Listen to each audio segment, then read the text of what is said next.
But talk to me about like these decisions. How are you making these decisions? Are you doing them intentionally? Or are you just kind of going with the flow? Like how are you making decisions? Because you've made some very big decisions in your life so far. How are you doing that? So I probably will never be a Harvard School business case. I don't think anybody's going to do a white paper on us because we're so totally against what's taught. And I studied business in school.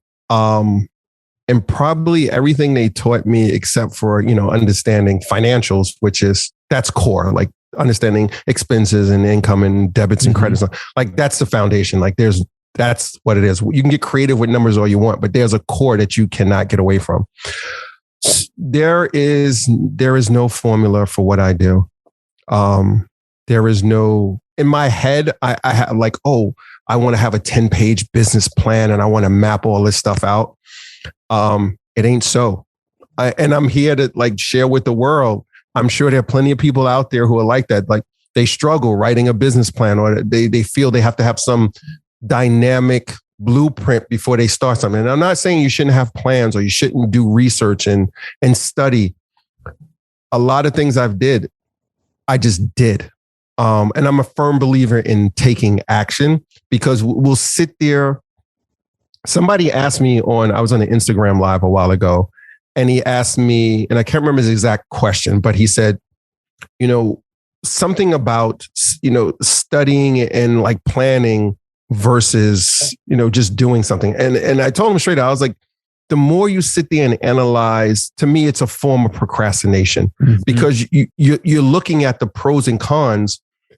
But, we're humans. We're wired a certain way. Like we kind of look for the bad stuff a lot. Like that's why news is what it is. And that's why the newspapers print the stories they do.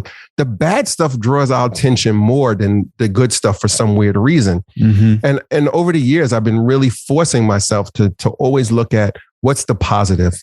And it sounds all like The Secret and all that. I ain't talking about none of that. It's just the pros were, I could get more customers, or the real pro was I get this lady off my back from asking me about it. That was the biggest thing at the moment. I was like, okay, lady, like just stop bugging me. Yeah. And like I did it and put in, whatever. I had no idea what it was going to lead to now. It had zero expectations for it to be like, I'm going to get all these delivery companies. And I was like, it'd be cool, but whatever. I'm just going to put on the website. It's there. She can't ask me anymore.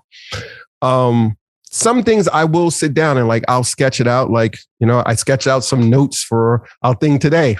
I'll sketch stuff out real quick on a piece of paper in my notebook, but I have no secret formula or, listen, I've been at cocktail parties. I've been at fundraisers, at dinners, and something pops in my head and I grab a napkin and a pen and I sketch out the stuff for the store on a napkin, and Jess looks at me and she just smiles. And people at the table are like, what is your husband doing? She's like, he's building the next part of our business. And I'll sketch it on next honeymoon.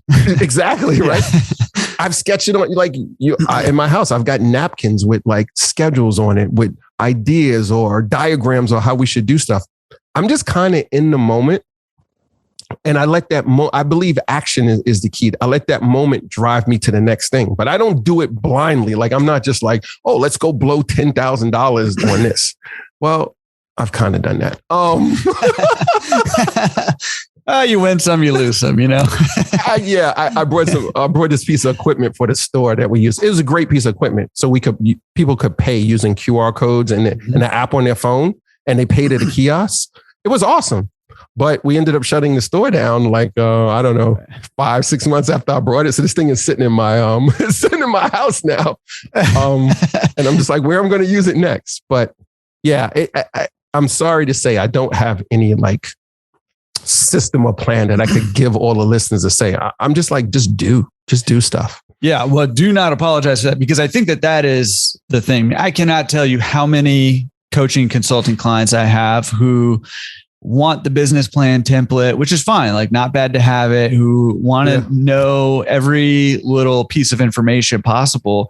And I try to communicate, and I say this all the time on the podcast, like action is where it's at. Like you're never going to accomplish your goals without taking the action. Right.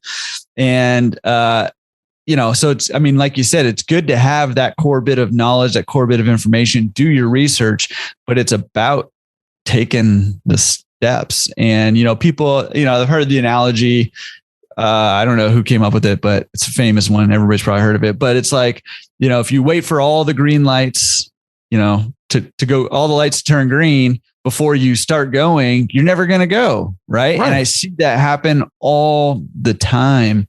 And, what I love about your story is you're just kind of taking the next step and then taking a look around and seeing, okay, well, who's bothering me now and how can I get them off my back? And I'll start a whole business off of that, Exactly. That's it. Yeah. But I love that. So, I mean, I think that's way more valuable than any decision tree or any, system you could have in place to try to make decisions is, get the core information that you need and then take the step, right? Take the step and do it. And, and I mean, honestly, like I'm not putting anybody down because I get it. Like if you're trying to buy a laundromat, taking that first step, especially that can be very scary. Right. And you, depending how much money you got to put out, like I'm in conversation with somebody now that's looking to sell their laundry route.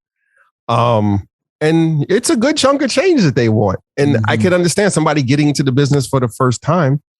It's probably their life savings or a chunk of their life savings that they're going to put on the line. So like you should do research, but at the same time, sometimes you gotta roll the dice.